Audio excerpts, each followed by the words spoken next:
Hello, everybody. Welcome to another episode of the Thriving Adoptees podcast. Today, I'm delighted to be joined by Megan and Erin. Looking forward to our conversation today. You guys. Yes, thanks for having us. We're Yeah. looking forward to it as well. Yeah. So the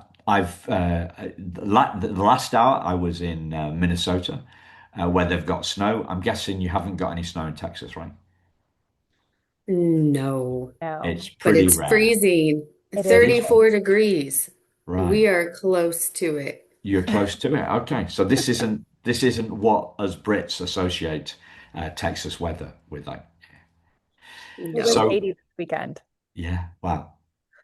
Yeah. So listeners, Megan Ransom, she's the CEO of the Texas Alliance of Child and Family Services, and Erin Argue works with Megan as the Post-Permanency Director of the Heart Galleries. So some listeners may have heard me interviewing people from the Heart Galleries before.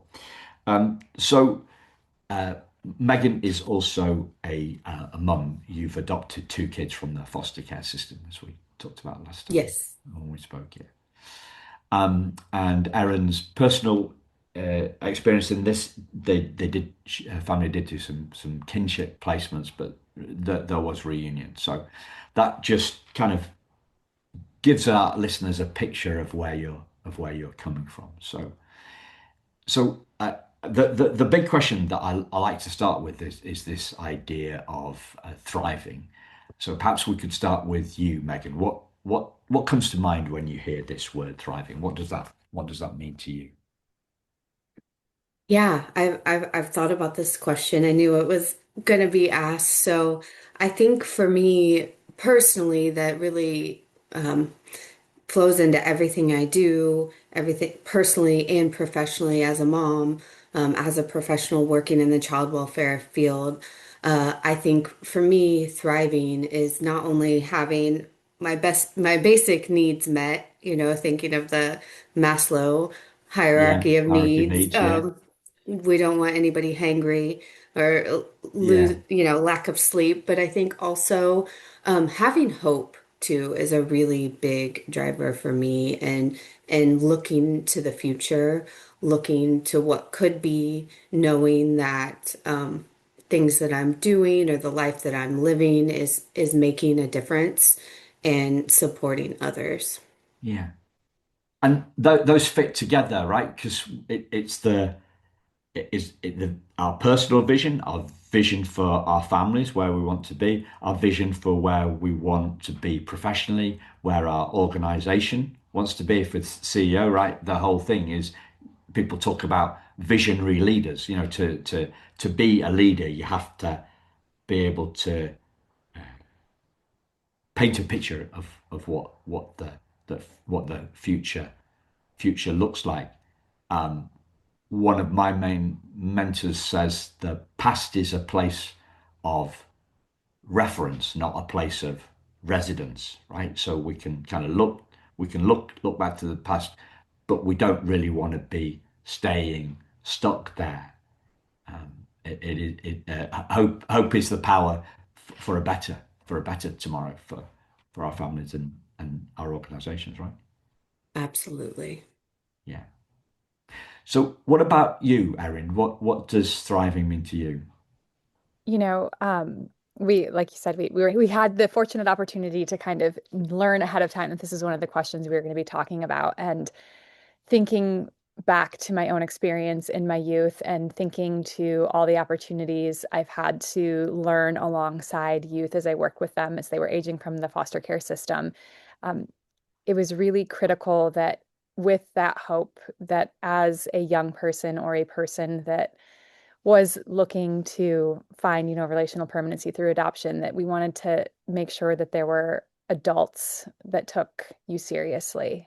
So as we look professionally and personally through the work that we're doing, we want to make sure that we are providing the youth and ourselves with the opportunity to be surrounded by people who take you seriously and value your input and see you more than some of the labels that society might place upon you, and also be supported and embraced by structures that you're not having to perpetually fight against, right? You are in environments and in systems where people are there lifting you up and the structures are there lifting you up. So that way you've got your independence and your room to grow and your room to lead and your room to explore and be who you are, where there are people who are caring for you, and systems that are there to support you so that you can find that hope and not just have your basic needs met, but also just really expand beyond those.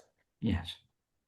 So one of the things that Erin was sharing with me before we hit the record button is that you've got a big role in terms of running mentoring for teens and extending out from that, whether they are adoptees, whether they are in the foster care system, or whether they're at risk.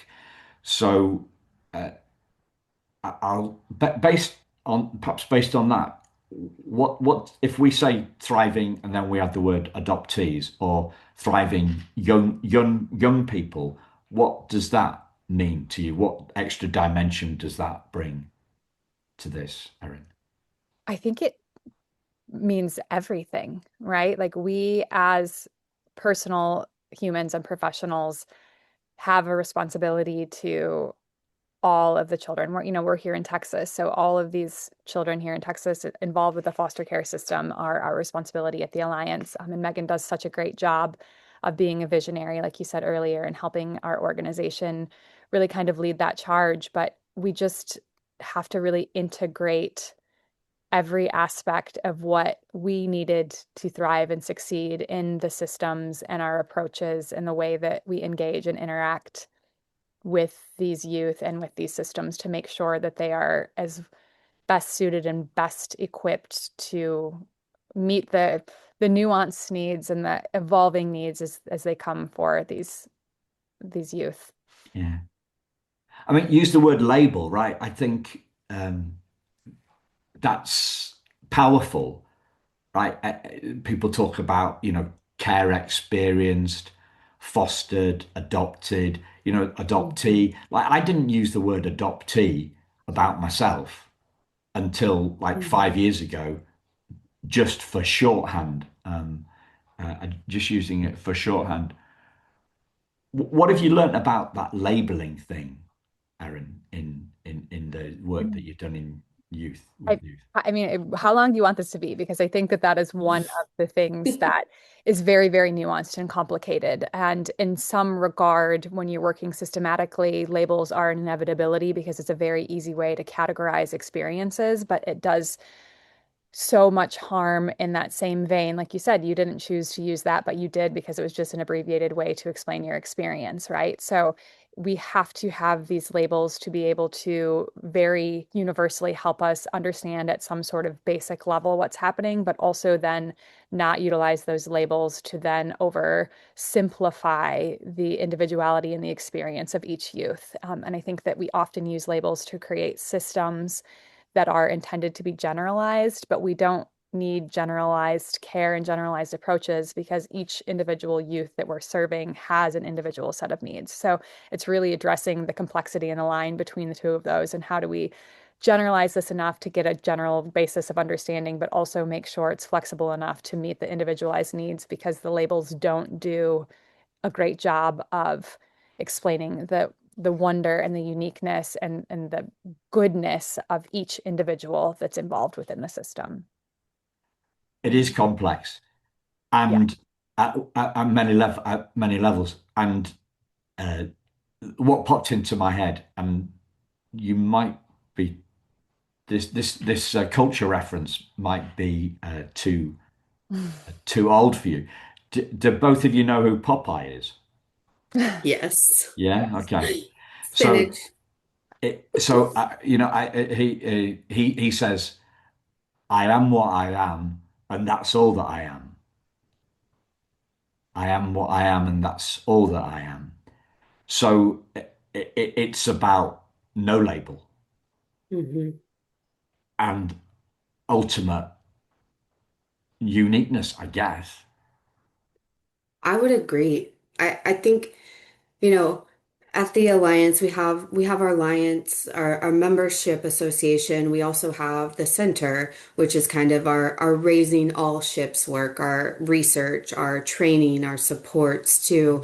And I think we are always thinking about that and like in all of the work that we do, whether it's adoptees, whether it's, the commercially sexually exploited youth populations that we're serving, or our family resource center. It's just we are constantly fighting against the labels to bring out the individuality of not just um, our providers, folks providing direct services, helping equip them with the right tools, the right trainings, but also always our North Star is supporting children and families and making sure they feel seen and heard. And everything we do works towards that to assure folks are thriving in Texas, in this world, in their communities. And that is always kind of how we're thinking about what work we take on, or even the culture of our organization. I think Erin kind of touched on this, but it's in our core too. I think it's how we as a team function, how we talk to one another, how we explore and understand each other or the work that we're doing. It is always driven by making sure we're supporting each other and understanding people as individuals and not creating those labels, even internally too, right? Or in our own lives, but really understanding one another. Yeah. Well, I mean, you went back, you mentioned the Maslow's hierarchy of needs, and that self-actualization is at the top of that, right? It's funny how that Yes. stuck with me. Like I did a psychology course module as one of my degree. I think it was the second year, one of six modules was psychology, and it's the whole person, but self-actualization is at the top. But that down at the bottom, those basic needs, Hmm. uh, like sleep, I mean, and water, they're huge. I interview a lot of adoptive parents, and they have a lot of sleepless nights, and that doesn't set us up for a great, well, for me, I know me, I function a lot better with a good night, with a good night's sleep. Yes. So we got to look at all that stuff, whole Yeah. body. So what helps? If we stay with you, Megan, for the moment, what helps you thrive? What are the key drivers of your thriving? I think, I mean, a lot of what you just mentioned, but just feeling like things are right. If your core, if your center, your home, your family, you know, isn't feeling right or you're not feeling that connection. I think finding that balance for me, especially stepping into the CEO role and having my boys that are still, they're a little bit older, so they're not necessarily like, need me as much, but I would say just as much, but in many different ways. So I think that was always a priority, especially stepping into this role, is finding that balance and assuring that I can give the Alliance and the center and our team and all of our network and providers, folks doing the really important work, everything I have, while also keeping that core and balance with centered with my family. So I am thriving best when things are good at home, when if it feels good, I'm getting enough sleep, and then I can then take my best self into the day, into our organization to support the team and the folks doing the work. Yeah. And Megan, don't sell yourself short. I know that you said that they don't need you as much, but I would argue that your children just need you in drastically different ways than they did, 5 or 6 years ago. That is very true. That is very Yeah. true. Yeah. So what about you, Aaron? What drives your thriving? I wholeheartedly agree with what Megan said. I learned something when if you spend a lot of time in direct care services with individuals who have endured complex traumas, you then yourself become exposed to, secondary and vicarious traumas. And in Mhm. exploring reactions and responses to those, I heard a phrase once that really stuck with me that was kind of, there's no such thing as a work-life balance. It's more of a work-life salience. And that has kind of helped me find ways to thrive. Once my basic needs are being met, it's really been beneficial for me to know that I am not at 5 p.m. no longer Erin Argue, Heart Galleries of Texas Post-Permanency Director and Erin Argue, not that. I am the same person, and I integrate the important aspects of what I get to do every day into my personal life. And I bring my personal self to my professional experience. And so being able to find that I'm not trying to balance the two, but I'm trying to make sure that I've integrated them in a way that allows me to step away when I need to step away, but also be all in at times that might not be traditional all in times, and know that I have the ability to step back in the future, even if I'm being, feeling overwhelmed, and having that safety professionally and personally to kind of wrap around what I'm doing has been really helpful to allow for thriving and allow me to kind of shed some of the expectations that I had to do this or do that, or I had to fit into these boxes. And it's been really freeing to kind of feel that way and take that approach. Yeah.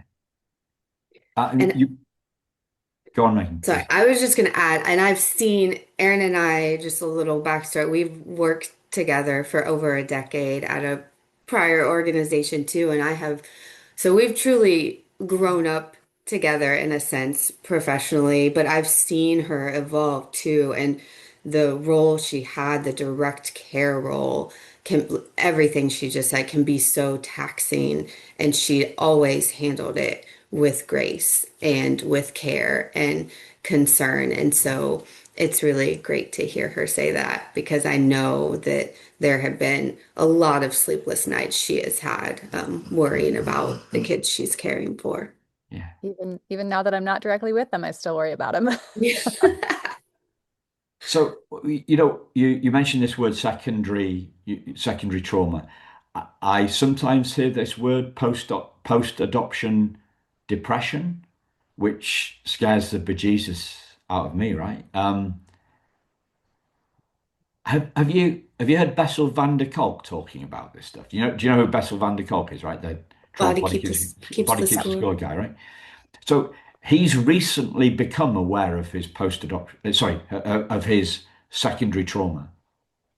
Only recently, he's like, and for those like this guy he's sold 5 million copies of this the Body Keeps the Score book since kind of last 11 years, and he's been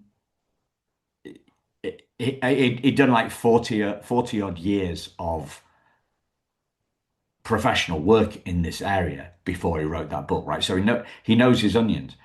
And he's only recently become aware of the fact that immersion in the trauma world for decades has had an effect on him.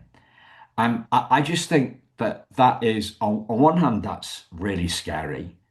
And on the other hand, he's actually saying, pointing us into our own, if he can get it, anybody can get it. Yeah. And is he freeing us to talk about it? I think about, we mentioned Maslow's hierarchy of needs. I think of old timer people in psychology, and Jung saying, until we make the subconscious conscious, it will rule our life and we will call it fate. Like, if we don't know that we are suffering from this post adoption depression, or we're suffering from this secondary trauma, we can't do anything about it, right? Yeah.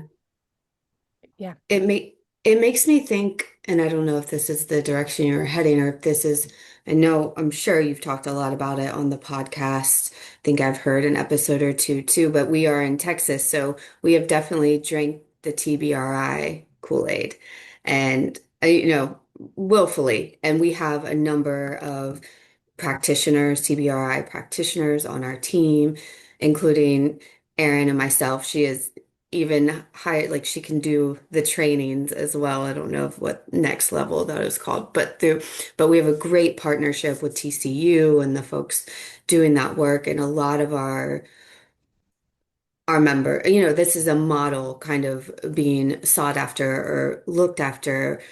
And I think for me, even personally, and as an adoptive mom too, understanding myself, like understanding the experiences I've had, how that shapes my behavior, understanding the need behind the behaviors of my kids, understand even with in my relationship with my husband or my friends, like that has been such an opportunity for me to understand how to be my best self or to shift if something is feeling off, or but to handle those secondary trauma experiences that I may be going through, whether it's hearing, because we have a lot of folks even on our team too that have worked for the state that may have not been in direct service, but you hear those stories. You are working,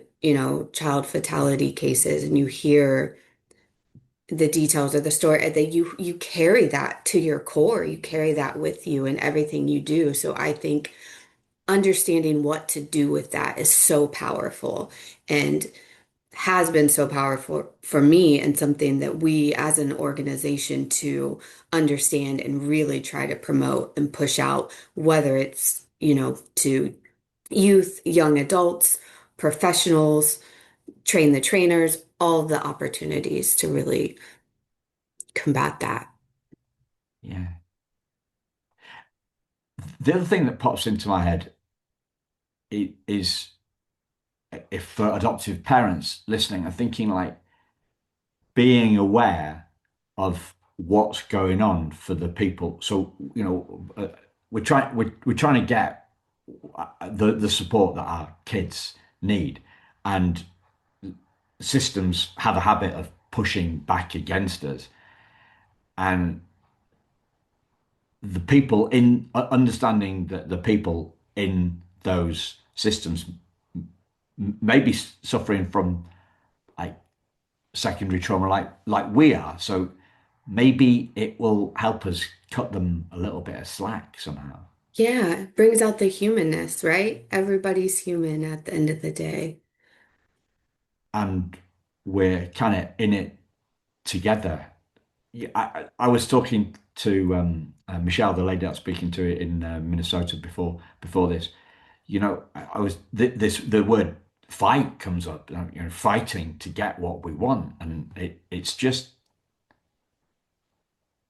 not a very helpful word, is it? It's not a very No. helpful verb. But that's how I that's how I hear it. That's my worldview, my perspective on what people need to do. They need to fight to get, uh, and maybe it Yeah. would be more helpful for me if I saw it slightly different. Yeah, agreed, especially in such complex systems too, where you almost, as an adoptive parent, I know Erin, especially in her post-adoption work too, understanding um, what parents and children need to thrive in permanency has been a key part of the work that we're doing. And it almost feels like you have to, sometimes, I think some of the situations these adoptive parents find themselves in, it almost feels like you have to fight the system that's supposed to be supporting you to get what you need, because it's not always clear, the doors aren't always open, services aren't there or easy to access. And so it does almost um, feel like, I mean, I'm sure it does feel like that very clearly for many people experiencing. Yeah. So what gets in the way of us thriving, do you think, Megan? When you say us thriving, like just in general, Um, well, I'm giving you freedom to go where you need. If you want to if you yeah, want to talk yeah, about that personally, if you want to talk about it that professionally, if you want to talk about that, like from a human perspective, what yeah, whichever way you want to go. yeah. I think for me, and Erin, please jump in, it kind of lands, that question lands a little bit professionally when we're thinking about, outcomes for adoptees or for youth aging out of the system. That's one of our passions here at the Alliance and the center, um, is how, what gets in the way of these young adults, eventually adults thriving and being successful. And, you know, having much of what Erin said too at the start when we were talking about what helps us thrive, but not having the tools in the tool belt to even understand how to thrive, to being released into the world. Maybe it's an adoption disruption where the only family you have ever known is no longer there and you don't have the tools, or maybe you aged out of the system with no relational permanency or no strong core relationships with adults to help support you. I think that gets in the way of young adults and successful adulting and moving forward in life when you don't even have the core elements to be able to thrive to or to understand the steps to take to thrive. And maybe it's never been modeled for you. Yeah. And I definitely think that we in the state of Texas and working alongside the state of Texas have identified that there are so many systemic barriers that exist to inhibit everything that Megan just said. And you talk about fight, right? Like the families are fighting the system, and the system is fighting the system, and we are fighting the system, and we are all working for the same goal and outcome. It's just not a linear progression and is riddled with red tape and legislation and things that are intended to be very good, positive things set up for youth and families. But then down the road, we realize, oh, that didn't actually have the intended outcome. But when you talk about these young adults and things that get in the way of thriving, like I remember everyone is always in Texas up in arms about the state of post-secondary education. And even though these young adults who age from the foster care system or are adopted later in life have access to free tuition and fees in public universities in Texas, it's a very, very low utilization rate and a very, very low graduation rate. And everyone is like, yes, we need to get these kids through and get them to college. And that's really fantastic. But you have to remember that this isn't a lack of intelligence, right? It's just that I worked with a kid who was in 42 different schools before she aged out of the foster care system. That means she had 42 different math teachers.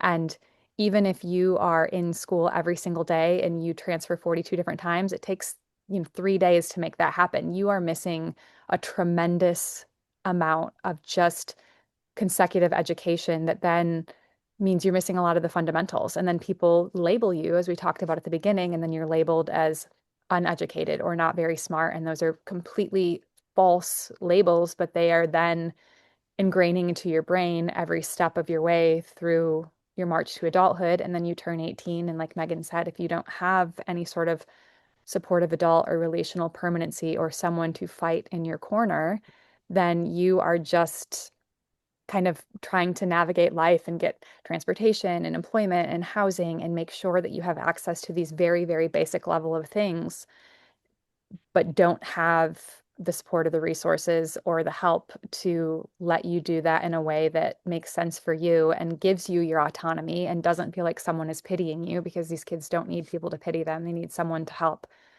make sure that they have access to resources and access to supports. Yeah. You mentioned the word autonomy there. I think about this. I think about this a lot when I see so many people advocating for change or pushing for change. So not just advocating for their own kids. I mean, advocating for.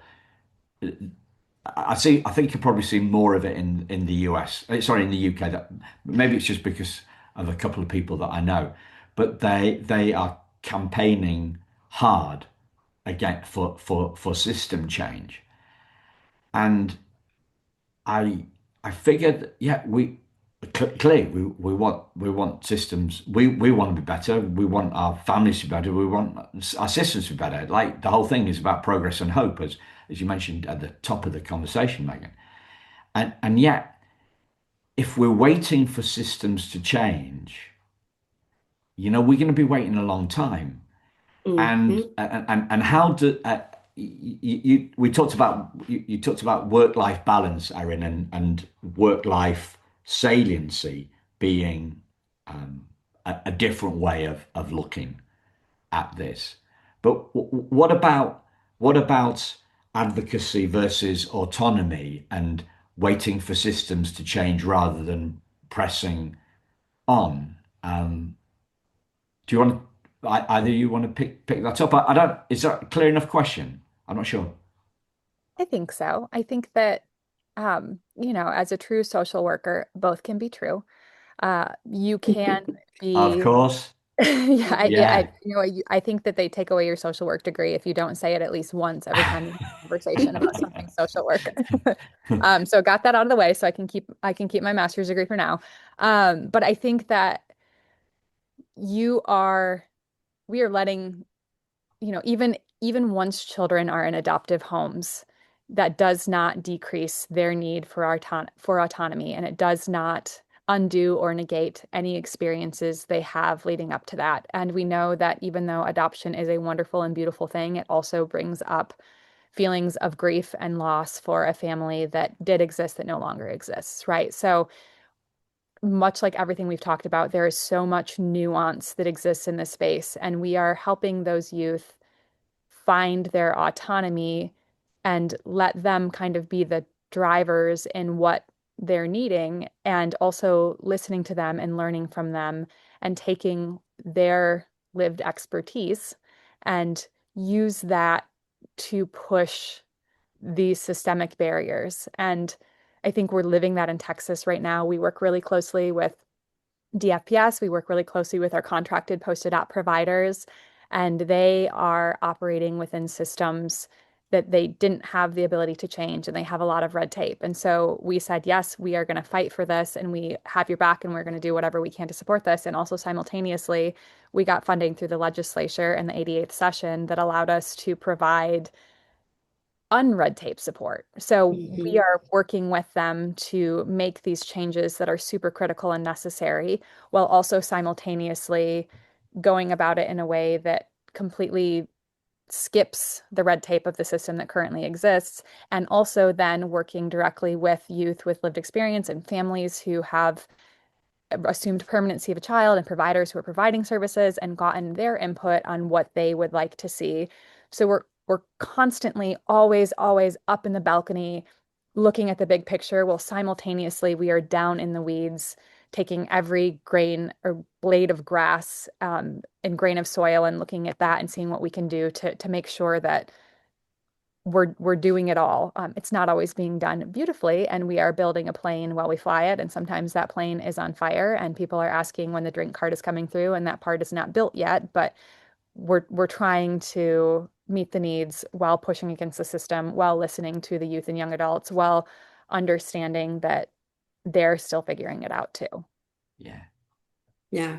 And you sum that up beautifully, because if I had a dollar for every time I said, yes, but there are kids aging out of the system today, or there's an adoptive family that could fall apart today, because yes, you can advocate and push for these lofty big changes or want to see a better system, but today families need help. Today youth need help, and that has been part of the drive, especially as Erin said on the Heart Galleries of Texas project, because not only is it a heart gallery, you have your heart gallery programs that focus on adoption, recruitment, and education and that piece. But this second piece of the project, this post-adoption, post-permanency, exactly what Erin said, it has taken the state-run post-adoption program and we said, yes, we want changes there. We're going to advocate along the way. We want to plan with you DFPS for next legislative session, and they have been amazing in thinking through the barriers there. But at the same time,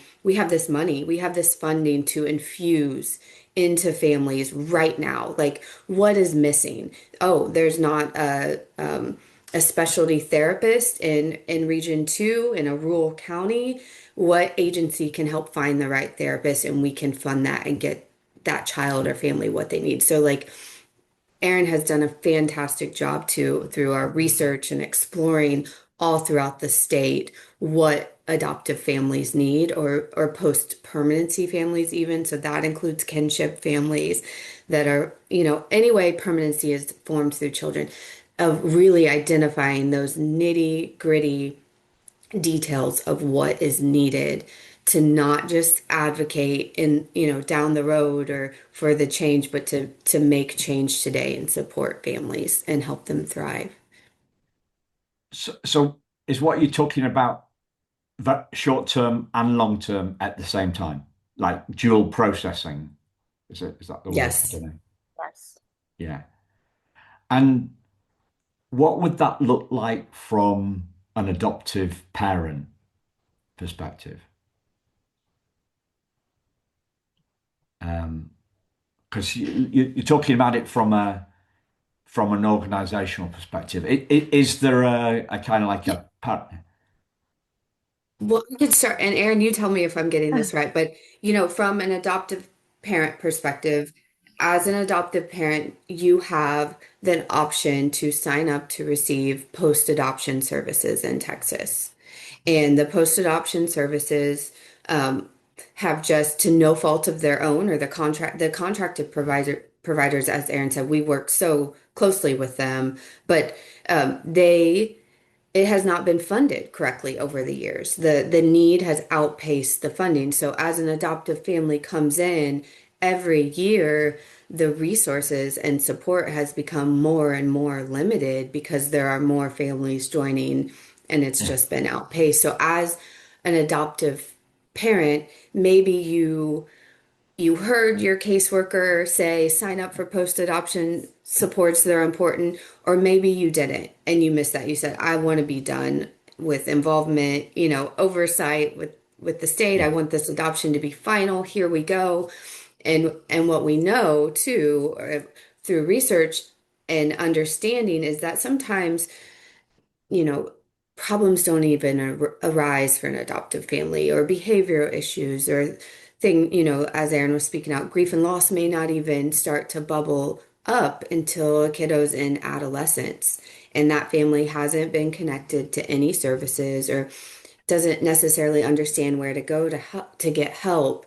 So what this project is doing is equipping community organizations to be educated and also funded to help those families that maybe haven't been enrolled in the state-run post-adoption program, or maybe it's going to take some time to get enrolled or get what they need, or maybe the funding's gone to provide an adoptive family with the resources, specific resources they need, and help guide them for what they need to be able to support their family and support their child through whatever they're going through and not have to think about yeah, relinquishing parental rights or, the the worst case scenario to really be able to receive what they need. yeah. I And think to, what I was talking about was pursuing different options at the same time. yeah, So looking to talk to different people at the same time.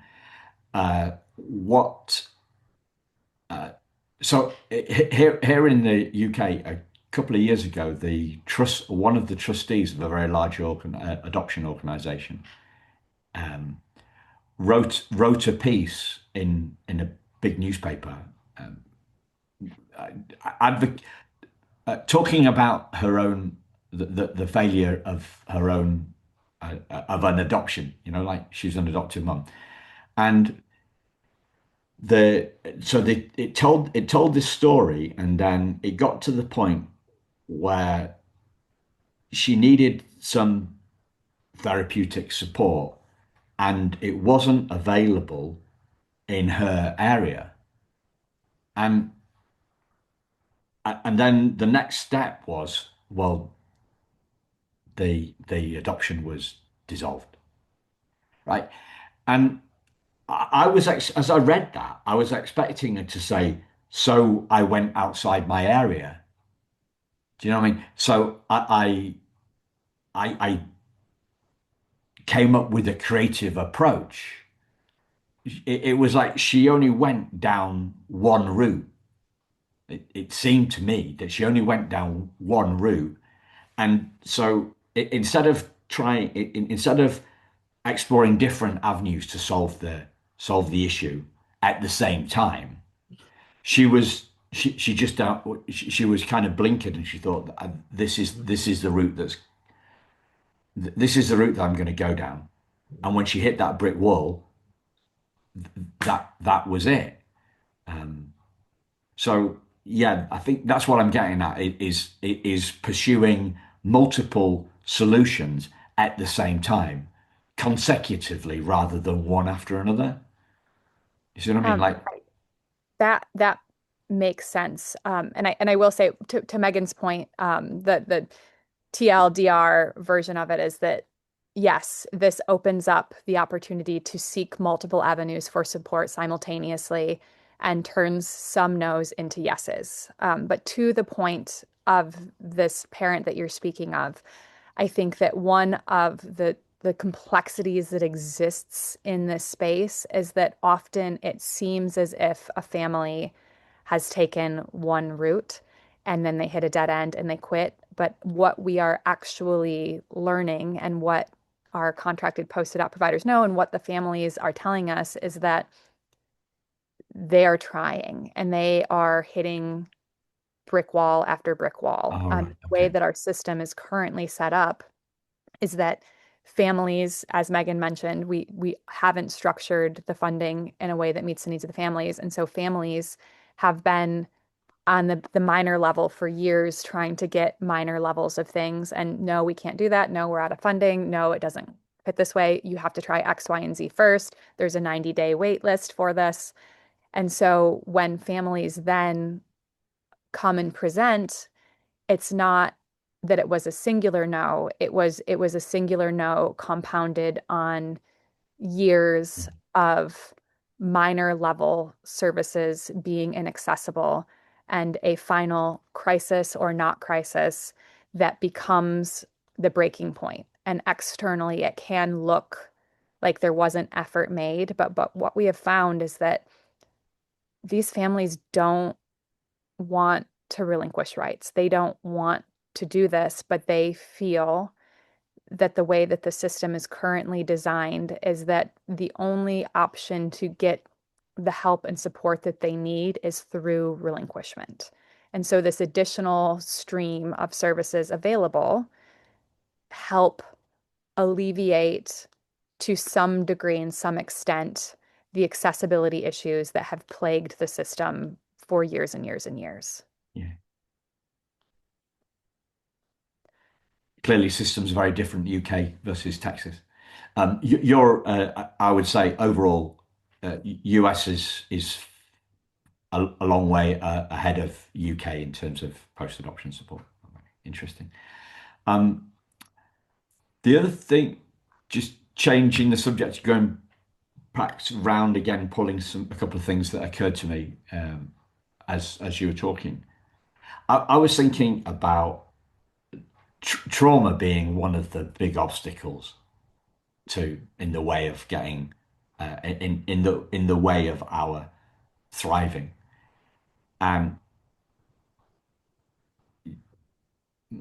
Megan mentioned that you, Erin, have done this higher level of the TBRI training. And I'm wondering what what you've learned through that, or any particular insights through the TBRI training process that you've been through that bring hope in this space, in this place, and to this obstacle of a trauma, seeing trauma as a as an obstacle to our thriving. I the interesting thing about a brain is that trauma is trauma is trauma. Your brain doesn't quantify trauma as better or worse or heavier or harder or easier. So I think that something that's been really critical to learn through TBRI is that we don't have to compare our traumas to one another to feel validated in our experiences or how we are showing up for ourselves or those around us. And that is for caregivers and youth both. Um, Trauma is an inevitability of life, and regardless of what happened to a child before they were removed from their family of origin, the act of removal is a traumatic experience and will continue to manifest in various ways through life. Um, and that's not good or bad or saying that, oh no, you're going to have trauma forever. That's just an inevitability of life, right? We have trauma and it crops up when we think that we are completely healed from it.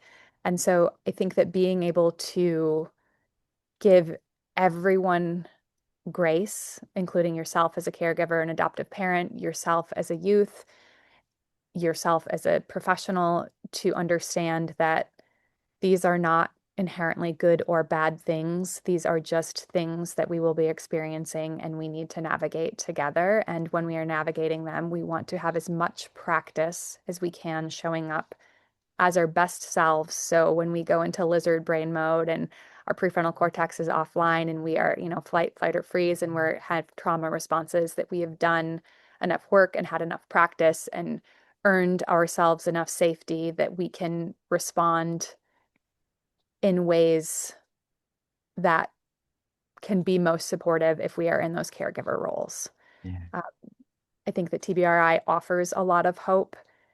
I also think that TBRI, in some instances, people have said, had expectations that it was going to be like an end all be all savior. And it's not that. It's just a way that we can make sure that we are understanding trauma and showing up with our best selves, and not being hard on ourselves if it didn't go perfectly. Because I think when you're struggling and it seems like you've hit your brick wall and you want something to magically fix it, we have really high expectations of ourselves and interventions, and that's just not the reality of it. So making sure that you're just really leaning into additional supports alongside all of this, whatever that looks like for you and your family, whether it's equine therapy because talk therapy isn't ready, EMDR is fantastic, it's an in-home support group, it's finding people you can connect with, all of the different things to just utilize and maximize where you can to feel less isolated when things don't go the way you had hoped. Yeah. The thing that popped up for me there was this idea from Peter Levine. So this is a different modality, listeners. This guy's a somatic guy, whereas TBRI isn't, is a different form, different modality. Is that the right word? Different modality of therapy. Yeah. So, but Peter Levine says that trauma is a fact of life, but it's not a life sentence. It's not a life sentence. And when I listened to the thing with I listened to an audiobook with a guy, Bruce Perry, another trauma expert like Peter Levine, and he did this book with Oprah. He keeps on using this word. They keep on saying it's basically, the book says it's trauma all the way, but luckily we've got this thing called neuroplasticity. And I think, well, yeah, but what does that mean? Like, neuroplasticity means that we can unlearn stuff. We can have insights, insights. We can have insights. We can have epiphanies. We can have a change in our perspective. We can things change. It's not a life sentence, and things change. And neuroplasticity just means having an insight. and all those different ways of saying the same thing, right? So, something struck me out of the blue. I had an epiphany moment or an epiphanet, right? It's like an epiphany, but it's only smaller. I had a shift in my perspective. I saw the world differently. These are all shifts in our learning, and that's what neuroplasticity is about. Because this word neuroplasticity doesn't sound very hopeful to me. It feels really gate kept. It feels like, oh well, like if I want neuroplasticity, then I've got to get some of that from Bruce Perry. But insights are like a personal thing, right? I can't give any, none of us can give anybody any insights, but hopefully we create a space for insights to happen, and for the ways that we see ourselves. Even something around our identity, like a label. Mhm. I am that I am, and that's all that I am. This is Popeye, right? This is yeah. Anyway, I'm off on one, Megan. Sorry, and Erin. No, no, it was good. It made me think of too, from just kind of a personal perspective with, both of our boys. And I think it also, in relation to TBRI or felt safety, has always been kind of a core component. Because if you don't if you're not in a place where you can feel safe and nobody else can tell you what that means or what that means to you or how that feels, but you can't accept or receive if you're not there. And I think that's what I think about a lot when we're working with youth that, we're even thinking about normalcy or thinking about stability, but I think they just have to be me. I have to be in a place of felt safety to thrive or to change things or have that neuroplasticity happen. It's not going to be successful if if humans don't have that felt safety. Wow.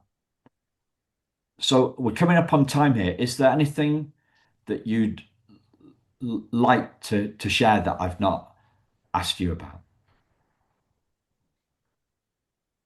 I would maybe touch on just one thing that I was going to try to jump in when we were really talking about kind of supporting adoptive families, keeping families together. We have a really cool um, project that we were it was a pilot rather, but now it's a full-blown project through a grant with the State Health and Human Services Commission focused on mental health, and it's in partnership with one of our agencies, CK Family Services here in Texas, but it's called the Resilient Families Project. And it is in Region 3, so the Dallas area, which they have the highest rate of foster care removals. And we see a lot of disruptions, stability disruptions, placement disruptions, adoption disruptions happen in this area. But it's a program focused on finding the families before they come into the system, whether that's back into the system or being an adoptive family or being having foster care experience or just a family that's struggling. And I think this is just a really cool example of the innovation and the ways you can meet families where they are before they even have to experience a traumatic experience like, separation. But it's an opportunity to really wrap around and support the families and figure out what they need before that traumatic event happens. So I just wanted I'd be Yeah. remiss if we didn't mention that because I think it's just a really cool program and we're seeing great results and trying to think about how we could do it in other parts of the state to really jump in and support and help children and Yeah. families thrive. Yeah. So if you're in the Dallas area, listeners, then check that out. Yes. Erin, is there anything else that you'd like to add in?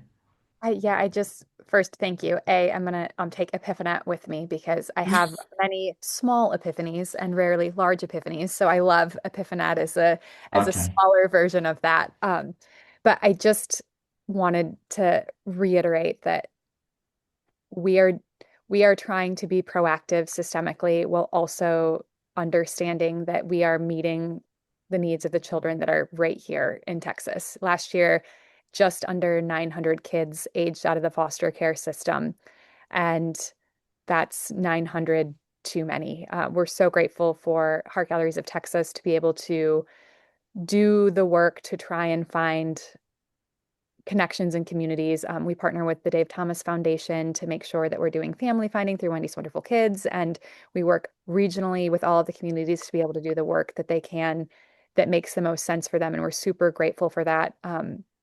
And yes, we are doing the systemic change and we are playing that long haul game, but there Yeah. were almost 900 kids that aged out last year. And so we are also doing the work we can for those. And we're doing the work that we can for the children who were placed in adoptive homes or permanent homes, knowing that the help isn't necessarily most needed the day after permanency is achieved, that it's 10 years down the road. It's with every new developmental stage, the re-traumatization that can be experienced and the re-identification of how trauma manifests. And we're really grateful to have the opportunity to work for these youth and these families to try and help allow them the opportunity to have success and feel like they can thrive when historically that may have not been the case. No, no. And I want to just put in one last thing for this about the label thing and the identity thing are huge for us adoptees, right?